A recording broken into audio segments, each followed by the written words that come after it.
welcome to today's lesson. So today we're going to be focusing on compound decay and investments. But just prior to that, we're just gonna go quickly into the revision of what we've done. Just a quick recap of what we've done in our previous lesson. So let's just jump right into it. So remember that our big idea so far is finance, and we've looked at growth. Under growth, we've looked at simple interest, compound interest. Then we looked at the decay, which was straight line and reducing balance. Now we focused on simple interest, straight line. Right now, I want you to just think about this. Have you ever thought about how some people grow their money? So that's our big idea. How do people grow their money?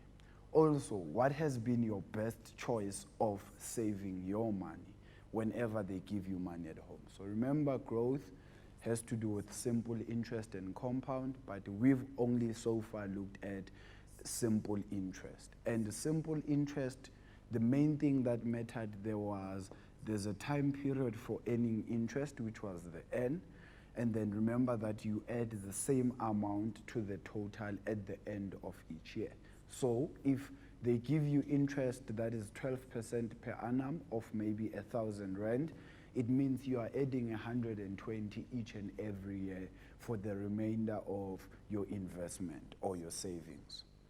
And this is normally shown with this table. So remember, if you saved 8,000 rand, the accumulated amount per year is going to be 120 more each and every year. So the 120 will be a constant value that you're going to add there. So that will be 1,120, 1,240, 1,360, continuing like that. So you see, we are just adding 120 throughout, but I'm sure that you are familiar with this by now.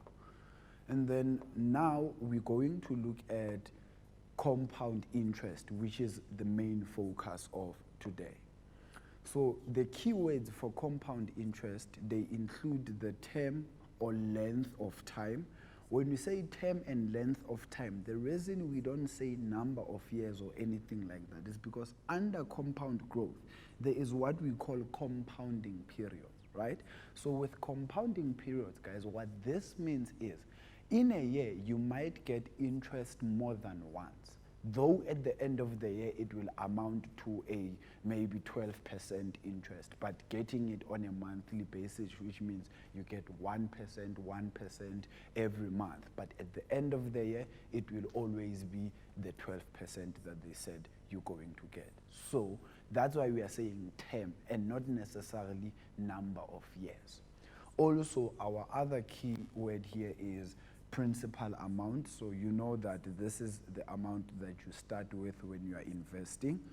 I have the accumulated amount or the inflation, which would be the amount that it actually gets to after a certain period of your investment. Then I have my interest rate. The interest rate, remember that it's normally per annum, but it then factors in what we call the compounding period. Remember, the compounding period is all about how often you get your interest. So this will be how often interest is given to you. Now, the equation for compound growth is A is equals to P open bracket 1 plus I all raised to an exponent of A, right? Where our A would then be the accumulated amount, or we can even call this the future value, right? FV, future value. Why? Because it's the amount that you get after a certain period of time, meaning it's the amount you get in the future when you start your investment now. Then the principal amount will be the amount that you start with now when you are starting your investment. So we can also even call this the present value. That's one way we can even look at the principal amount. Then I will be the interest. The interest is normally per annum, but we're going to factor in the compounding period. And then we also have number of times interest is earned. So look at what this says. Number of times interest is earned. It is not saying number of years the investment was for. Why? Because in those years, it might happen that in every year you get interest twice, or you get interest 4 times, or you get interest 12 times, or even 365 times. But let's actually see what does that mean. Now we have what we call compounding periods. This is what takes into consideration how often you get your interest. Now let's just quickly talk about this, right? So this means when I say to you your interest is compounded maybe annually or compounded yearly, or which means the same thing, or I say it's compounded monthly, this means that you are getting interest every month or every year. But it does not mean you are getting, if I quoted you 12% per annum and I say compounded monthly, this does not mean that you're getting 12% every month. No. Per annum means the 12% is for the whole year, but it is going to be chucked into bits and pieces that are going to be given to you each and every month, each and every day, each and every week, or every 3 months, or every 6 months. So those are the types of compounding periods we have that we normally deal with. So let's see exactly what it means. So the first one is when it is compounded yearly, right? The two things that get affected because of this are N and I. With N, it means you're getting interest only once every year, hence you multiply it by 1. And then the I, you're gonna divide the interest just on a yearly basis, meaning you divide it by 1. But now, semi-annually, which at times it means half yearly, right? So at times they use the word half yearly, which you also need to be familiar with. It means that in every year, you get the interest twice every 6 months. And then your interest that would have quoted you, you're going to divide it into 2 parts because it is going to be given to you twice in that year. So if I say to you, this is 12% per annum, compounded semi-annually, it means that you are actually getting 6% every 6 months. But at the end of the year, it's supposed to go back to being the 12% per annum. Then quarterly, you look at how many quarters we have in a year. We have 4 quarters, right? And that means you are getting the interest in every year 4 times. And the interest is also divided by 4. So that's what gets affected there, because we're going to divide the 12% that maybe we're still using as an example by 4, which will give us the 4 parts that we're going to give you in a year. The other compounding period, which is commonly used, will be the monthly compounded period, right? This means that you're getting the interest 12 times in a year, and then the interest is divided into 12 parts. So as I said with the previous one, remember we were using 12%, right? Which is normally the same as 0.12. You're going to divide this by 12, which would then mean that you're getting interest of 0.1% every month. But at the end of the year, 12 times, it must amount to 12%. Then also, if they try to push it, they might also include what we call compounded weekly and compounded daily. So we know that in a year we have 52 weeks, so meaning you're getting the interest 52 times in a year, and then you're getting your interest is divided into 52 bits and pieces that are equal.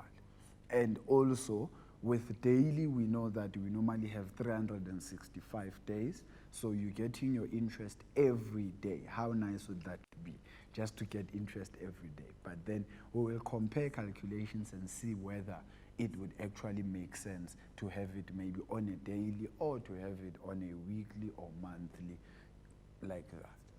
Now, let's just look at a question that is specific now. It says, David invests 5,000 at 8% per annum compound interest. Now, already I know that the 5,000 will be the principal amount or the present value. My 8% will be the I, which is the interest. and then my compound interest will then tell me which growth I am actually dealing with, which is the compound growth. That's what we're still busy with now. What will his money grow to after 5 years if the investment is compounded annually, quarterly, and monthly? Now understand something. If it's 5 years and it's compounded annually, it means that David is going to get interest only 5 times, because it's going to be once each and every year, right? If it's compounded quarterly and it's for 5 years, in each year David will get the interest 4 times, the second year 4 times, so far he has got the interest 8 times. The third year it will be 4 times again, which means that's 12 times. The fourth year it will be 4 times again, and that means it's 16 times. And then the 5th year it will be 4 times, meaning now David has actually accumulated interest that was given to him 20 times in the period of his investment. And then with the last one, which is compounded monthly, it means that every year David gets interest 12 times. For 5 years, that's 60 times. So the number of times that David is going to get interest, if it's compounded monthly, will then be 60. But let's calculate this and see exactly what does it mean. Now for the first one, if we say it's compounded annually, remember you start with writing your data. So I have A is equals to P is equals to I is equals to, and then N is also equals to. My A will be a question mark. That's what I want to know. I want to know what will the amount grow to. And then my P will then be the 5,000. And then my I will actually be the 8% compounded annually. So 8% compounded annually, it means it's just 8%. Then my N will then be 5 years. Then if we substitute this in our formula, 1 plus I to the exponent of N, it will be equals to the 5,000 there into 1 plus 0.08 to the exponent of 5. And then I will just need to use my calculator here. And on the calculator, this is... That's fine. Can you minimize it? Let's just put it up again. The calculator? Mm-hmm. Okay, so if we go to our calculator, this will be 5,000. Open the bracket, 1 plus 0.08. All of this raised to an exponent of 5. And this will be 7,346, right? So this will be 7,346 and a number of cents there. Now, if we look at it from a quarterly perspective, remember our A is still a question mark. Our P is the 5,000. Our I now is compounded quarterly, so it means it's going to be 0.08 divided by 4, because remember that we have 4 quarters in a year. Then my N will be the 5 years multiplied by the 4, because you're getting it 4 times each and every year. Then if I substitute this on my formula, it will be A is equals to 5,000, open bracket, 1 plus the 0.08 divided by 4 to the exponent of 20 there. So going back to the calculator again, now I'm just going to change everything here. That's 5,000, 1 plus, now this must be a fraction, 0.08, and it is over 4 raised to an exponent of 20.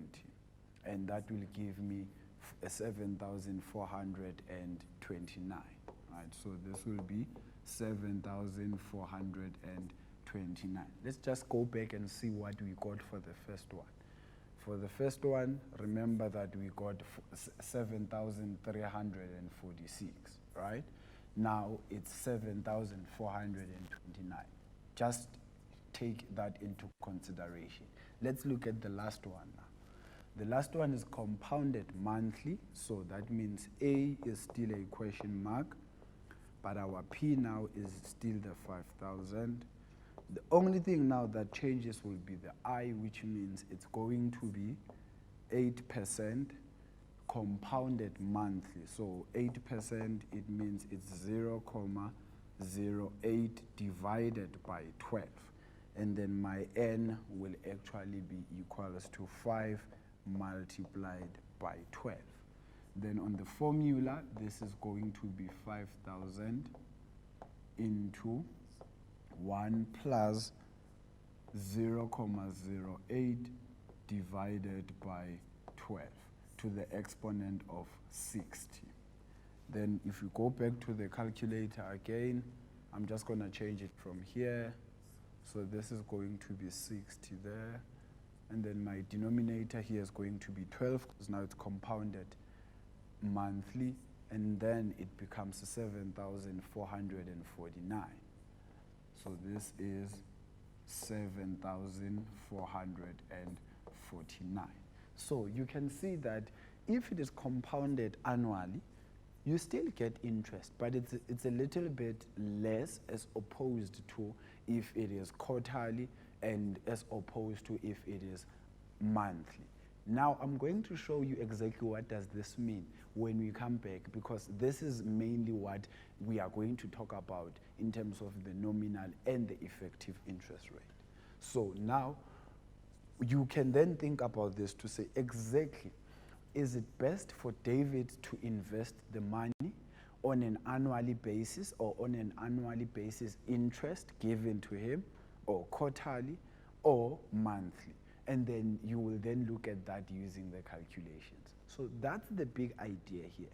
We need to know how often the interest is being given to you, and also whether that will benefit you in the long run.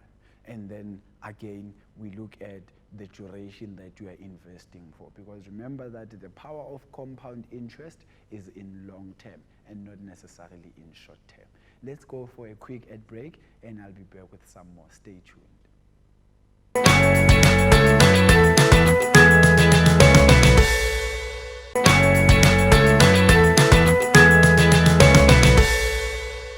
Hi guys, welcome back. So right now we are still busy with some compound interest, but now we're going to look at what exactly does it mean when a financial institution, or a bank for that matter, says to you, we're giving you 5% per annum. And also, what do they mean when they say to you, we're giving you 5% per annum compounded monthly, compounded quarterly? What exactly does that mean? And we're going to give these two terms their names to say, if they give it to you as just 5% per annum, what do we call that? If they then give it to you as 5% per annum compounded monthly, what do we also call that? But let's just go to that. Now, so far, we are busy with compound interest. And compound interest is in two branches. There's what we call the effective interest rate, and we also have what we call the nominal interest rate. Now, with the effective interest rate, this is the true interest that an individual, so it's true that an individual earns over a given amount of time as a result of compounding, right? And this is always occurring annually. Now, let's understand this. If they say to you, we're giving you 5% per annum, that actually that you get there, if you compound it monthly and we give you the interest, that's the true interest that they normally give you, because there will be claim. The claim would be, we're giving you 5% per annum. But if they then start giving it to you on a monthly basis, that would therefore mean that you don't actually get 5% at the end of the year. You're going to get slightly more than that 5%, but we'll just see that now in a bit. Now, with nominal interest, this is the interest rate that a financial institution claims to give. So I just said now that if they say 5% per annum, that's a claim. But it will depend on the compounding period that they normally give you. Usually compounded a certain number of times in a year. So they will say to you 5% compounded monthly. That 5% compounded monthly, we call it the nominal interest rate. It's not the actual interest that you get at the end of your duration. It is actually going to be way more than that, or slightly more than that. Then also how we see the nominal interest rate is when there is a difference between the period interest is based on, which is the per annum in almost all the cases, and the compounding period. So if there is a difference between the per annum and the compounding period, then we call this the nominal interest rate. Have you ever thought about, is an annual interest rate of 8% compounded quarterly higher or lower than, sorry for that, this is actually supposed to be or, lower than an interest rate of 8% per annum compounded yearly? So if I give you interest on a quarterly basis and I give you interest on a yearly basis, which one will be higher between the two? Think about that. But to help you think about that, let's actually just investigate some more and see exactly what do we mean. Now, if I give you 1,000 rand and I say invest this 1,000 rand on a compound interest at 8% per annum, and then I want to know how much you will get for that. So this would therefore be A is equals to the 1,000 rand into 1 plus 0.08 to the exponent of 1, right? Because this is for 1 year. And if we calculate this, this is then going to be 1,000 open bracket 1 plus 0.08 to the exponent of 1, right? And that means it's 1,080 rands. So this you will get 1,080 rands at the end of 1 year. Okay, I hope you're still thinking about this. Now let's say, now we're no longer talking about it on a yearly basis. Now we are saying this is actually semi-annually. So I'm giving you this 8% divided into 2 portions for a year, right? Because it is still for a year. Now we need to calculate and see exactly what is it that we mean here. So this would therefore mean this is going to be A is equals to the 1,000 rand again, open bracket 1 plus, remember my interest is 8%, so that's 0.08 divided by 2, because I have 2 semi-annualities, that if we may call it that, meaning every 6 months. And then at the top here it will be 1 multiplied by 2. Why? Because you're getting the interest twice in that year. Now let's just calculate this and see exactly what it will be. So I will have 1,000 into 1 plus the 0.08 divided by the 2 to the exponent of 1 times 2 is just 2, therefore this will then give us 1,081 rand and 60 cents. So now this is 1,081 rand and 60 cents. Guys, remember that we need to include this 0 because we're dealing with South African rands. So it cannot be 0.6. No matter even if they said to you round off to 2 decimal places. I know we normally do not include the 0 when you round off to 2 decimal places, but under financial maths, that is a big deal. You need to include it because it represents the cents that we are dealing with. Now, look at what is happening here. The previous question, we actually got just 80 rands as the interest. Now we are getting 81 rand 60 cents as interest at the end of the year.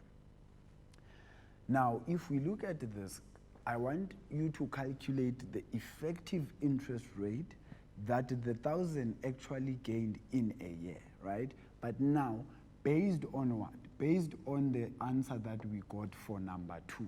right? And the answer that we got for number 2 was actually 1,000 rand and 81 rands and 60 cents, right? So we're going to look at that. So this is what we have.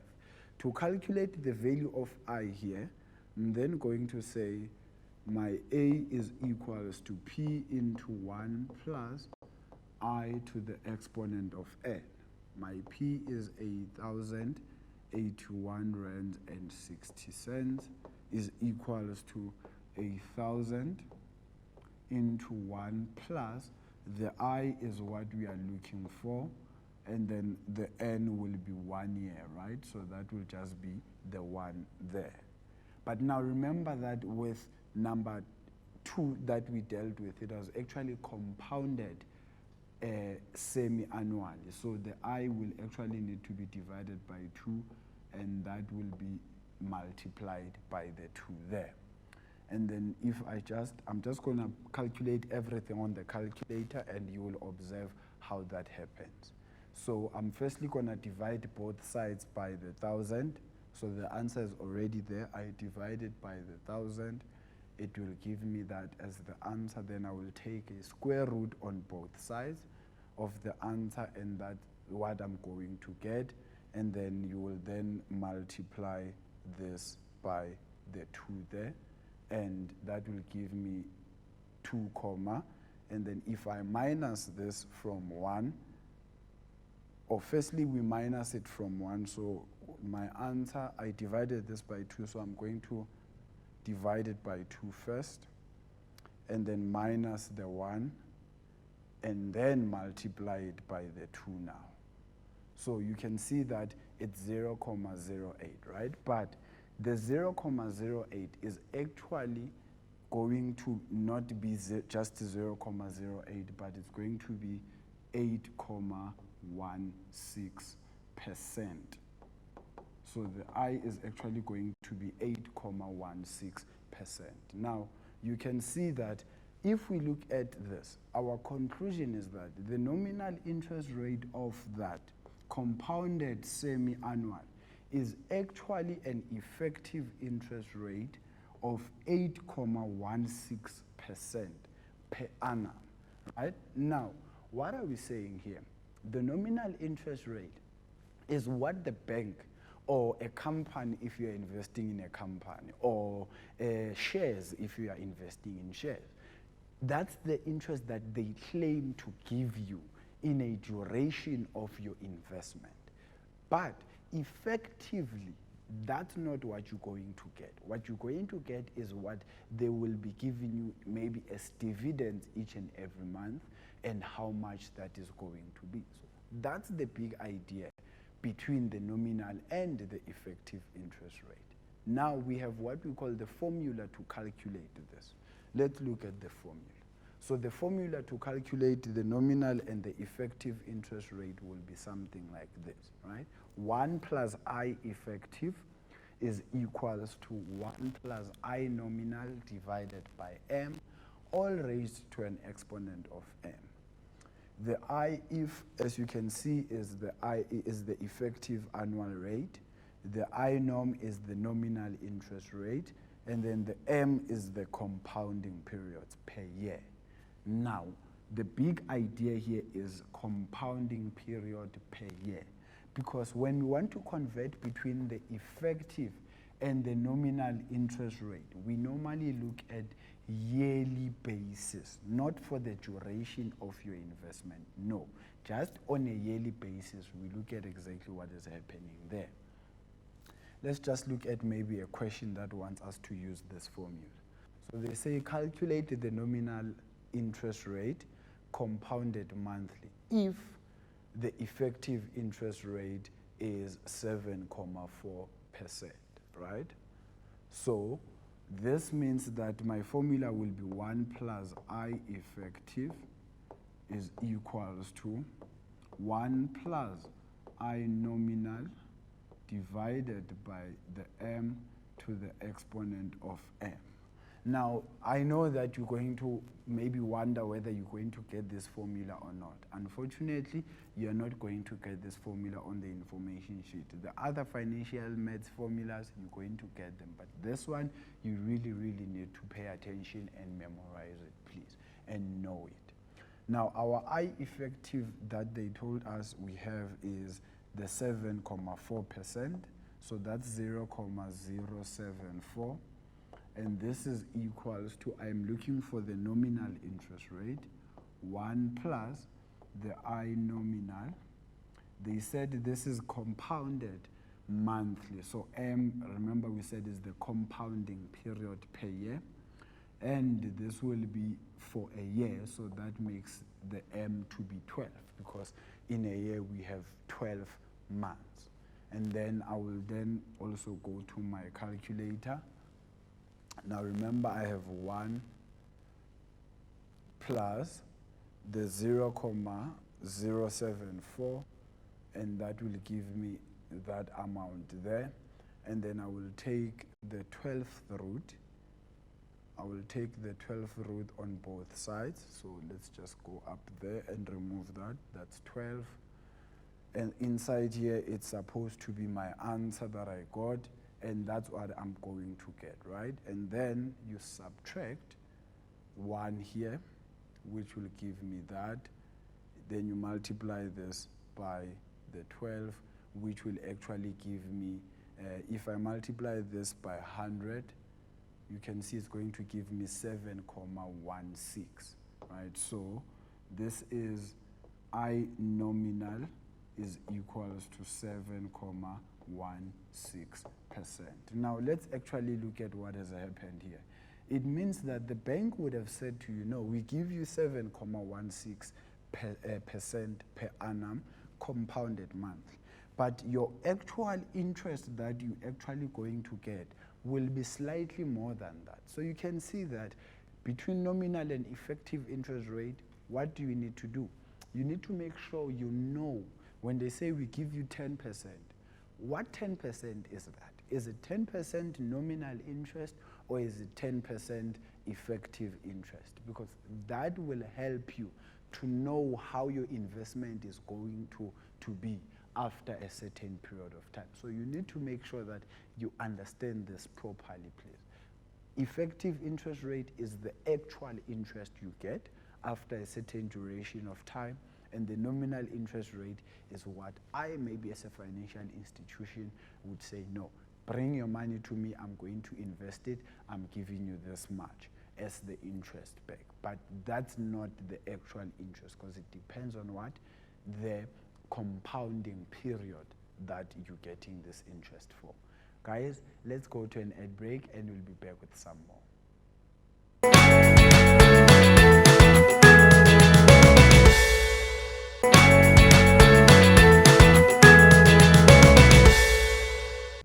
Hi guys, welcome to the last segment of our lesson. So guys, we've been busy with some compound growth, and also we've been busy with some nominal and effective interest rate. So let's just do a quick recap and then do some questions to put everything that we've done so far into perspective. So let's just do that. Now remember, our big idea is finance. We looked at what growth, and then simple interest and compound interest. We also looked at decay, which was in 2 branches, straight line and reducing balance. Now, the main idea right now that we've been looking at for this particular lesson has been compound interest. Now, let's look at this question and just see if we can then answer this and make whatever that we've done so far to have some substance to it. It says Kian invested an amount of, so this was an investment of an amount of money 10 years ago. What amount did he invest if the investment is now worth 150,000, right? Now the interest that this guy got is constant at 6% per annum compounded quarterly. Now, if we look at what we are doing here, what they are saying is 10 years ago, there was an investment that Kian actually opened, right? And then he invested, let's say, an X amount of money, which we really don't know for now. But the investment grew and it became 150,000 in 10 years at a constant interest rate of 6% compounded quarterly. So what they want us to actually find was the principal amount that Kian actually did invest 10 years ago. So let's see what exactly this means. Now, we start with our data. We know that the value of A is 150,000 and the value of P is the unknown. The value of I is 6% quarterly. Now, I am emphasizing quarterly here because you need to take into consideration how it is compounded when you start calculating. And then the duration was for 10 years, and the 10 years was also quarterly. Now, we know that if it was compounded quarterly, it means I'm going to divide by 4 there, and here I'm going to multiply by 4. So the calculation will then be A is equals to P, open bracket 1 plus I to the exponent of N. My A is 150,000, so let me just erase that. This is 150,000. 150,000 is equals to P. That's what we're looking for. I know I said he invested an X amount of money, but you must not substitute X here, please. You leave it as P because it represents a principal amount. 1 plus the interest was 6%, so it's 0.06, and this was compounded quarterly to the exponent of the 10 multiplied by the 4. Okay, let's go to our calculator and see what this will be.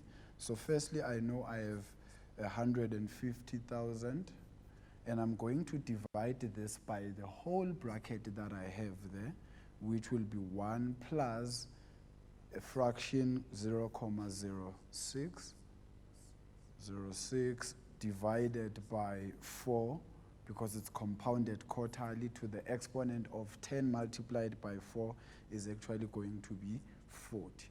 And then I want to find what the answer is. So it means Kian actually invested 82,689, right? So the value of P is 82,689. Let me just verify that. 689, yes, and 35 cents. 689 and 35 cents. Right, so you will then conclude, therefore, Kian invested 82,689 and 35 cents. The second question, Lebu invests 50,000.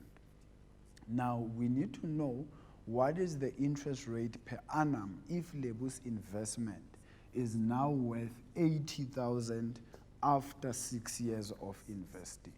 The interest is compounded.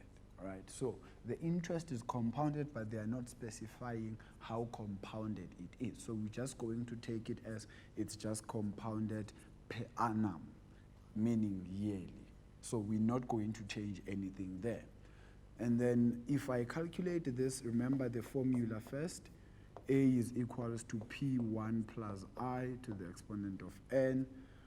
My A I know is 80,000 because that's what it was worth after 6 years. And Lebu actually invested 50,000. And this was at an interest of I, which we do not know, but this investment was for 6 years. Now we go back to our calculator. I have 80,000. I'm going to divide this by the 50,000 there, which will give me 8 over 5, I mean. So this will be 8 over 5 is equals to 1 plus I to the exponent of 6. Then from there, remember, you're going to take the 6th root on both sides. So this will mean I'm going to take the cube root, but remove the 3 and put a 6 there into the 8 over 5. and that gives me 1,081 and a few decimals. Then from there, I'm going to subtract 1 on both sides, which will give me that. So it means that Lebu's interest rate that she actually got from the bank was 8,15%. So I is equals to 8,15%. Now, if we get to this, what I want you guys to please note here is, please understand that when you're doing financial maths, you only round off when you get to the final answer. So you saw that as I am busy calculating, there were decimals that I was getting, but I was avoiding writing it down. So I was just using the calculator and saying answer, answer. So that's one of the ways that you can do this, because as soon as you round off in the midst of you calculating, it makes the final answer to be incorrect with a few decimals or a few rands. So in financial maths, we only round off when we get to the final answer. Throughout the calculation, you use the decimals as you are getting them. Let's look at one more question. Now, the question, Sarah invests the amount of 5,000 that she got for her birthday. The bank decides to say, we're going to offer you an interest rate of 4.5% per annum, compounded monthly.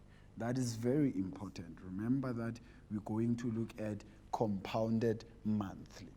And then after 3 years, she then decides to make another deposit to her investment, and the interest then changes to 6.1% per annum. Now it changes to, not that it becomes 6.1% more. So it just became 2 comma something or 1 comma something percent more than what she got for the previous years.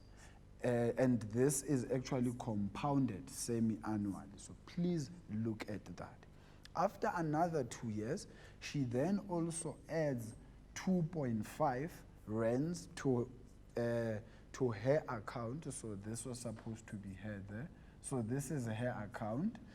And what I want you to then know about this is how much will she then have after 8 years if the interest rate is 5% compounded weekly during the last year. Remember when we started, I said there will be a time where they just become a bit funky about what we are doing, and now they are asking us about compounded weekly.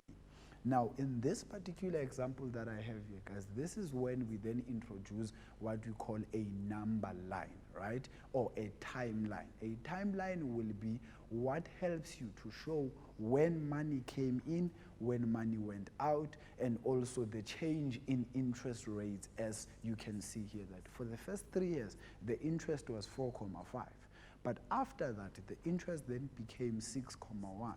And then later on, the interest also changed and it became a compounded weekly. So you need to then use a number line, which will be what will assist you in trying to do this correctly. Let's look at what the number line will look like. Now, if I draw my number line, right, so what I know here is at T0 will represent when the investment started. You're going to draw an arrow that goes inwards, right? The arrow that goes inwards shows that it was a deposit that was made. And this deposit was 5,000. And then from there it says the bank offered her that interest rate, but after 3 years, meaning at now T3, right? She then also continued to add another amount in her bank account, which was 1,000 rand.